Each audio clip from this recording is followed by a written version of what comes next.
Como ser mole em um mundo Bloom. Capítulo 4. Gostar de histórias.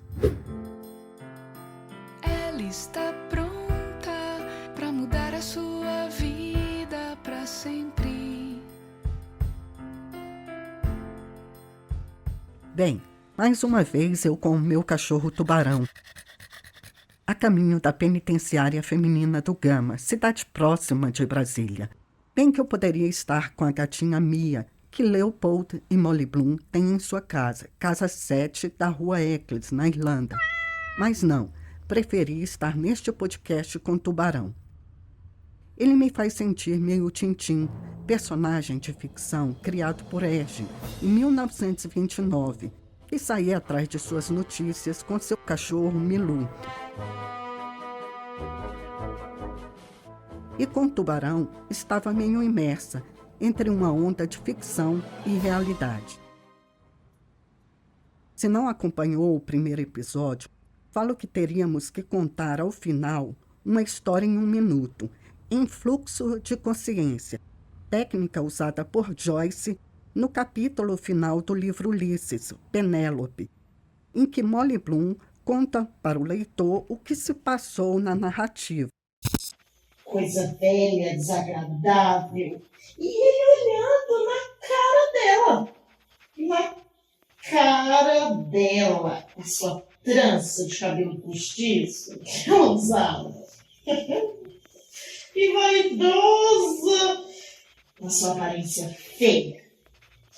Feia como ela, perto dos 80 ou 100, e a sua cara, uma massa de vincos com toda a religião dela, dominadora.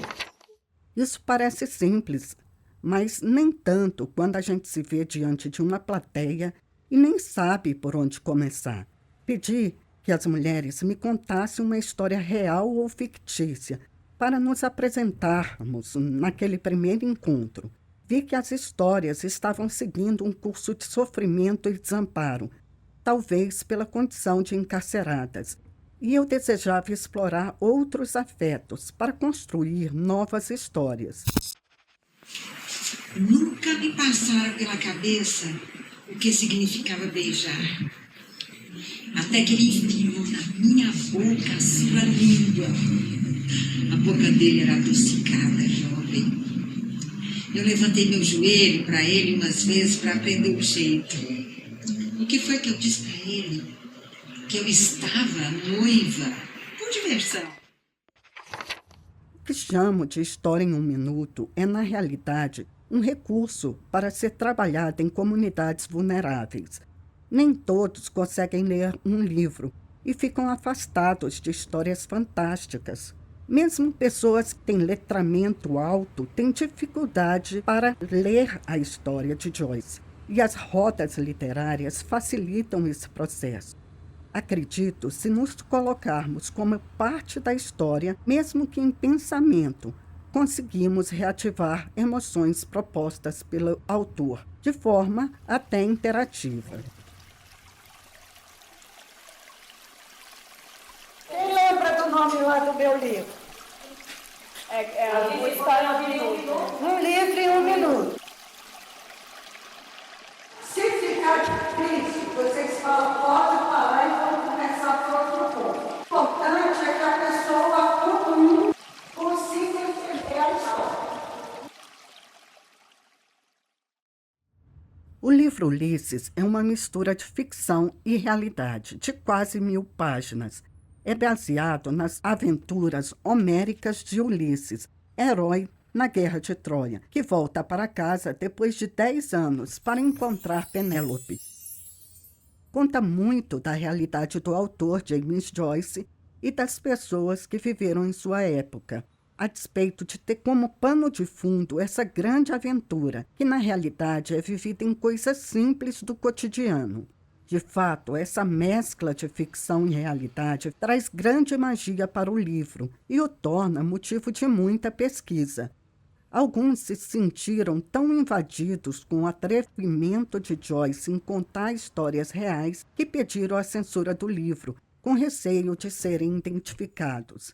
O que me lembrou muito Carolina de Jesus, autora de Quarto de Despejo, que viveu na favela do Canindé, em São Paulo. Ela saiu com suas máximas sobre pessoas. Tinha lá suas inimigas e recalcados que não gostavam do envolvimento dela com literatura. Entre as tomadas que ficaram famosas está: a língua das mulheres da favela é de amargar, não é de ossos, mas quebra ossos.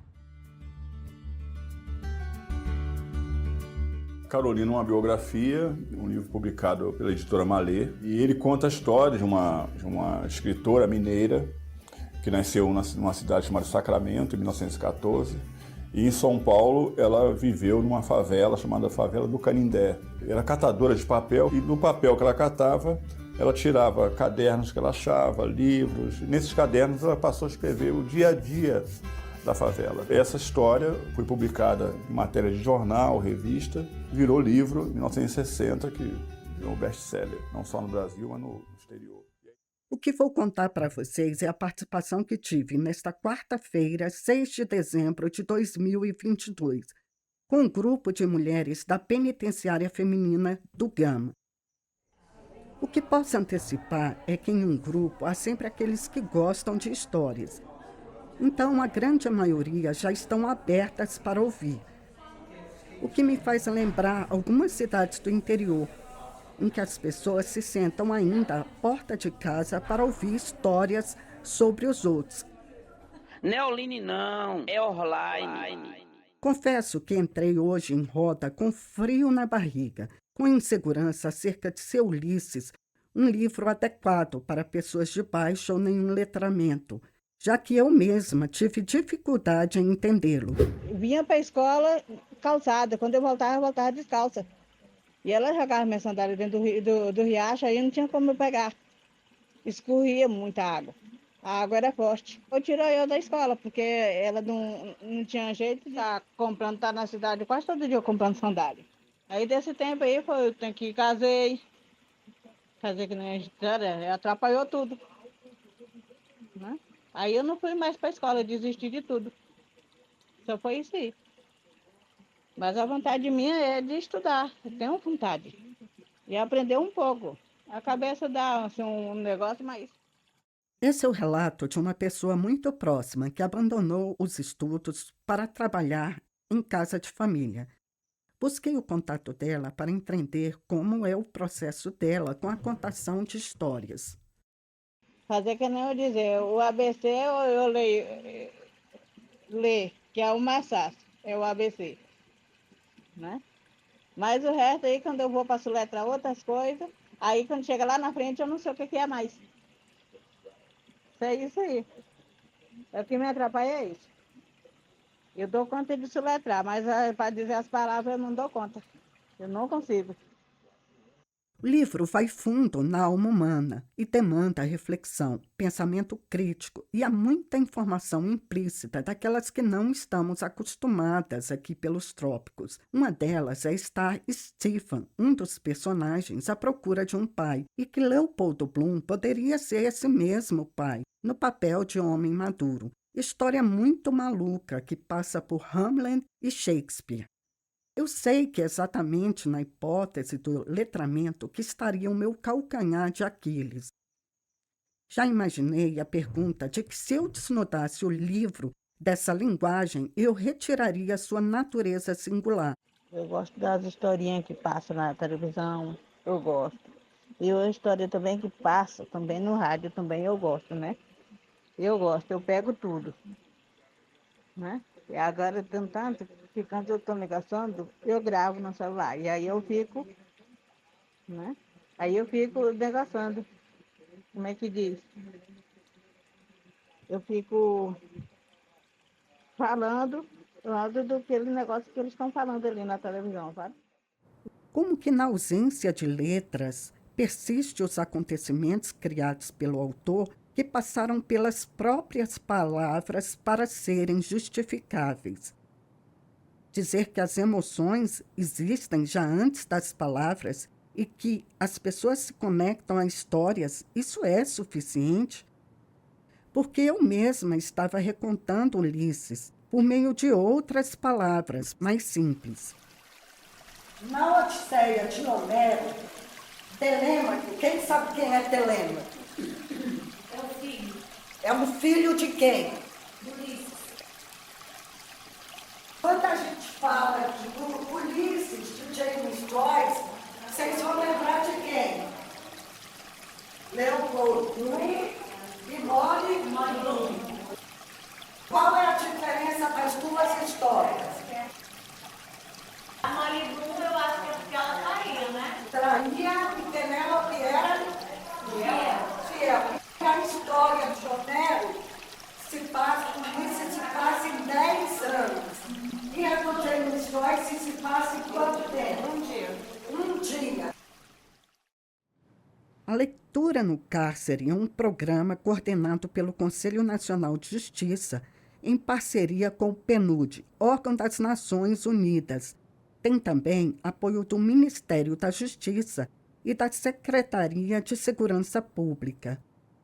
O programa é destinado para pessoas alfabetizadas e eu estava propondo um desafio para pessoas iletradas. Aproveitei que tinha acabado de acontecer a 3ª jornada de leitura no cárcere para tentar compreendê-lo um pouco mais.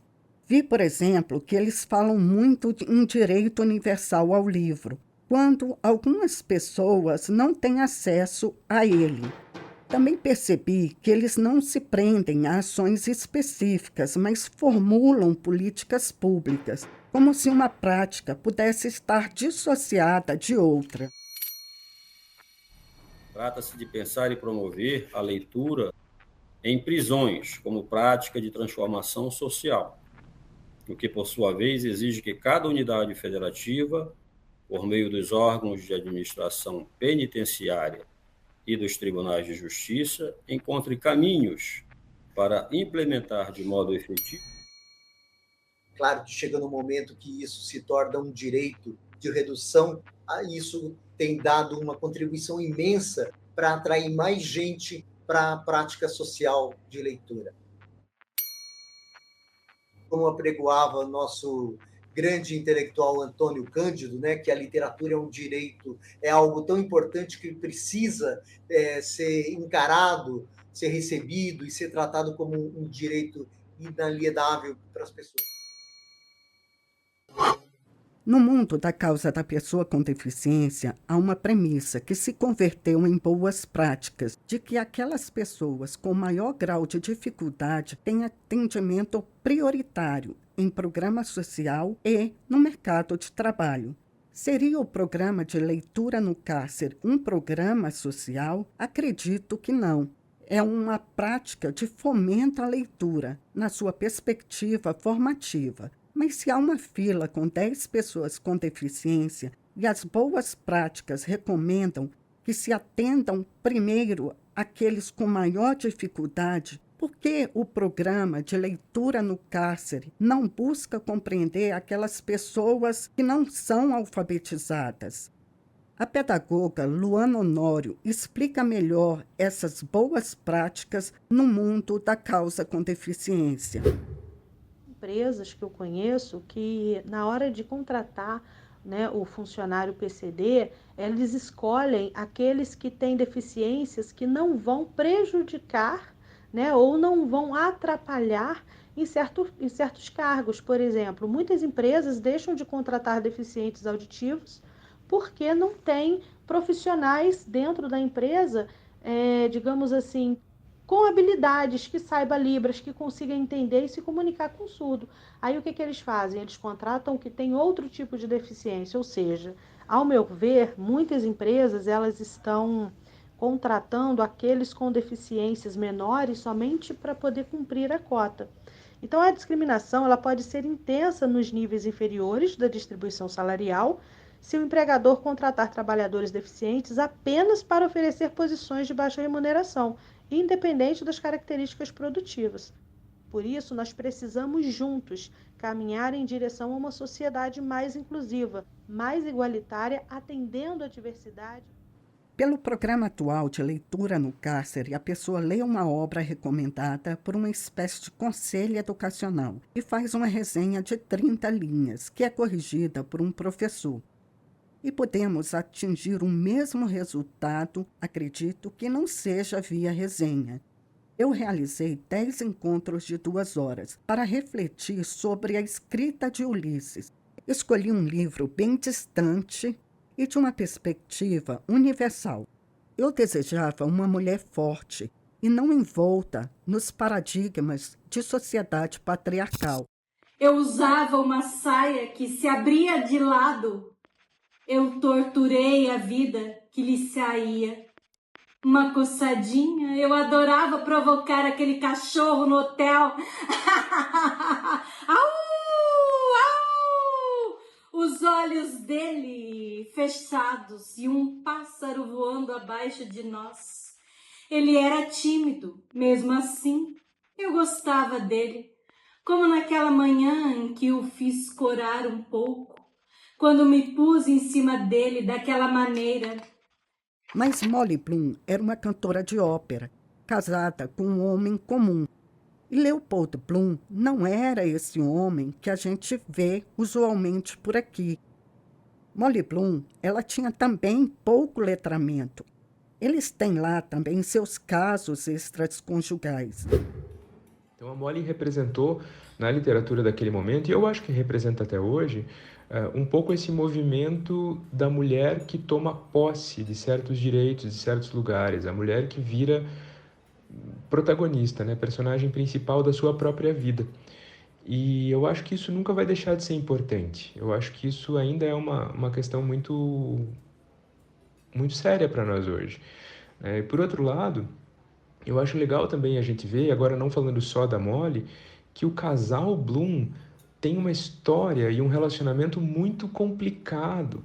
A gente às vezes pensa que na literatura vai encontrar coisas um pouco mais esquematizadas, né? A história do amor é do casal que se ama para sempre, a história da tragédia é a história do rompimento. O casal Bloom tem de tudo. Eles se amam demais, mas eles têm tensões, eles têm coisas não resolvidas, eles têm problemas na parte sexual do relacionamento deles, eles têm problemas na parte social, mas eles ainda são muito ligados um ao outro. E eu acho que isso é muito, de novo, muito importante da gente ler, né? Da gente acessar vidas mais parecidas com as nossas. O fato é que Joyce brincou tanto com a linguagem que tornou o livro quase inacessível, até para o público letrado. Esses personagens tão longe me trouxeram alguns inconvenientes na roda literária. O mundo daquelas mulheres estava, quando muito próximo, aos Estados Unidos, pelas referências citadas. Quando eu tentava transpor esse universo de Dublin, na Irlanda, parecia que eu estava falando sobre a Lua, mas por isso não me desanimei. Fiquei até provocada para as dinâmicas seguintes, quando eu ia buscando outros elementos de apoio. Encontrei boas animações na internet, traduzi e coloquei em áudio simples, em português, para ver se encontrava maiores conexões. O alento, contudo, veio rápido, depois de insistir nessa mescla de realidade e ficção. Madam, when last we had this pleasure by letter, dated the 16th... Mr. Bloom, you down here in the haunts of sin. I caught you nicely, scamp. Uma das detentas me agradeceu ao final da dinâmica neste dia, por eu tê-la feito sair ali por alguns instantes daquele universo de encarceramento. Me senti gratificada de alguma forma. Ali eu vi que o letramento é um processo secundário para a contação de histórias. Vamos nos preparar para a contação de histórias em 1 minuto, e que ocorrerá tão logo essas mulheres compreendam Molly Bloom.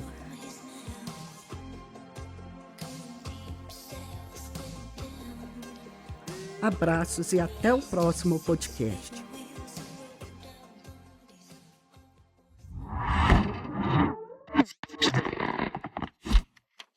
De leitura. Créditos. Trecho do filme James Joyce e Ulysses Documentary. por Anthony Burgess.